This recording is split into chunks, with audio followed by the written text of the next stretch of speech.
আপনাদের স্বাগত জানাই। আমি আমার রাজনৈতিক বিশ্লেষণ শুনবার জন্যে। বাংলাদেশের রাজনৈতিক ইতিহাসে ২০২৪ সালের জুলাই আগস্টের গণঅভ্যুত্থান ছিল এক যুগান্তকারী অধ্যায়।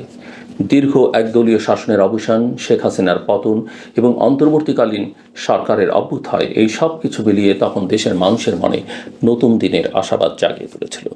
নতুন বাংলাদেশ, বৈষম্য বিরোধী চেতনা, সংস্কারের সরকার, এই শব্দগুলো রোমাঞ্চ জাগিয়েছিল তরুণ প্রজন্মের মনে।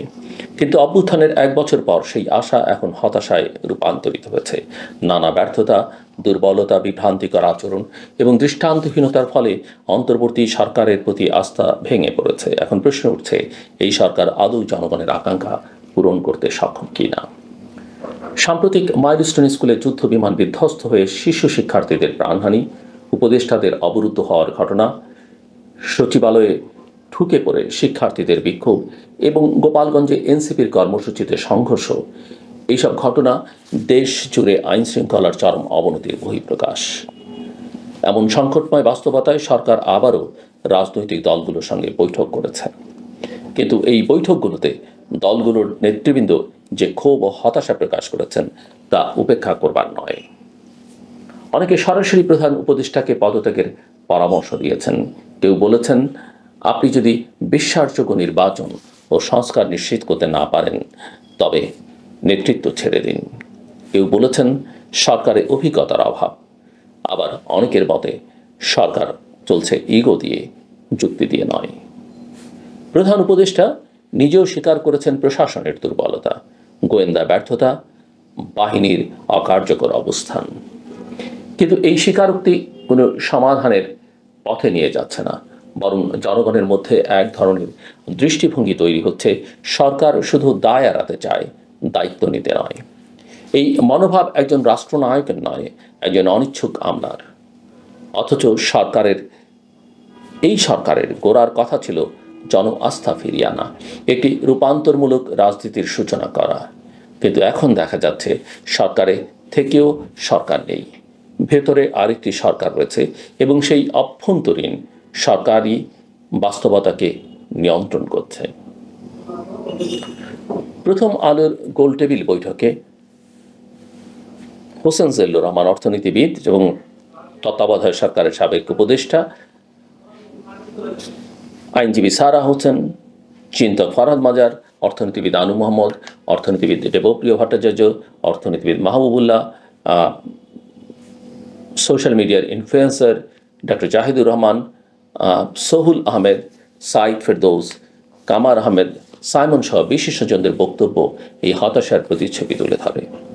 তারা বলছেন সরকারের মধ্যে কোনো নৈতিক অবস্থান নেই, বিচার ব্যবস্থায় ভীতি বিরাজ করছে, রায় নয় আদেশও কেউ দিতে সাহস পান না, ঢালাও মামলা চলছে, রাজনৈতিক বিরোধিতাকে দমন করা হচ্ছে।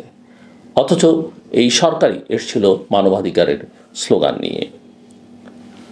আলতাফ পারভেজ সঠিকভাবেই বলছেন, গত এক বছর ছিল দুঃখের অধ্যায়। সরকার সামাজিক মাধ্যমে জনপ্রিয়তা ধরে রাখতে ব্যস্ত, অথচ বাস্তব মাঠে পরিস্থিতির নিয়ন্ত্রণ হারিয়ে ফেলেছে।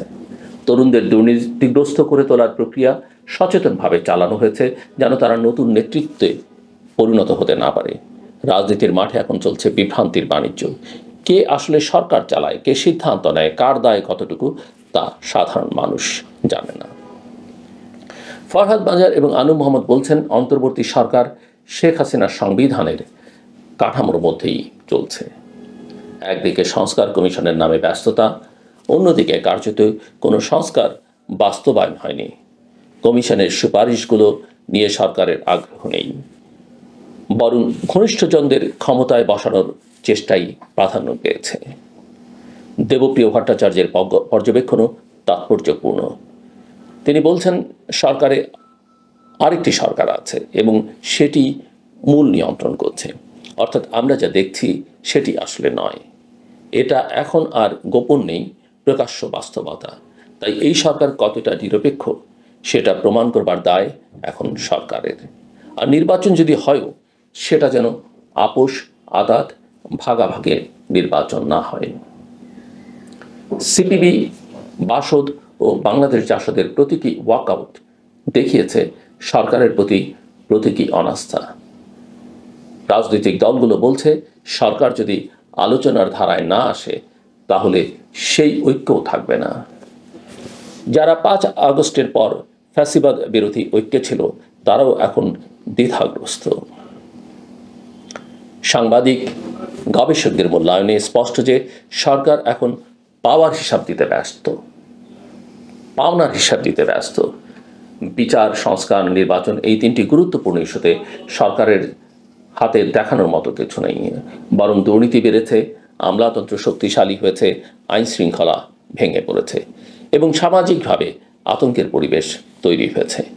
নির্বাচন ছাড়া আর কোনো পথ নেই, এই ঐকমত্য এখন শক্তভাবে উচ্চারিত হচ্ছে। তবে সেই নির্বাচনের আগে সরকারের গ্রহণযোগ্যতা নিশ্চিত করা জরুরি। একটা বড় অংশ বলছে সেনাবাহিনীর সক্রিয় সহযোগিতা ছাড়া এই নির্বাচনও সম্ভব নয়। আর সবচেয়ে দুঃখজনক হচ্ছে সাধারণ মানুষ যারা অভ্যুত্থানে প্রাণ দিয়েছে, রাস্তায় নেমেছিল, তাদের কারো কথা কেউ বলছে না। এই 1 বছরে অন্তর্বর্তী সরকারের সবচেয়ে বড় ব্যর্থতা হলো মানুষের আস্থা ফিরিয়ে আনতে না পারা। বরং সরকার নিজেই বারবার বলছে আমরা থাকতে চাই না। আমরা থাকতে চাই না এমন মন্তব্য আস্থাহীনতার চূড়ান্ত প্রকাশ। এখন যদি একটি নির্ভরযোগ্য গ্রহণযোগ্য নির্বাচন না হয় তাহলে দেশে যে অস্থিরতা বিশৃঙ্খলার পরিবেশ তৈরি হবে তা সামাল দেয়া এই দুর্বল সরকারের পক্ষে অসম্ভব হয়ে পড়বে। বরং এই অস্থিরতা কারো কারোর জন্য হয়ে উঠতে পারে একটি নতুন রাজনৈতিক সুযোগ। বাংলাদেশের জনগণ যারা এই সরকারকে অভ্যুত্থানের মাধ্যমে ক্ষমতায় এনেছিল তারা এখন নীরব চাপে পর্যবেক্ষণ করছে এই সরকার তাদের বিশ্বাসযোগ্যতা ধরে রাখতে পারে কিনা। আর সময় খুব কম, ইতিহাস অপেক্ষা করে না। আমার কথা শুনবার জন্য আপনাদের অসংখ্য ধন্যবাদ। আপনাদের সবার জন্য শুভকামনা।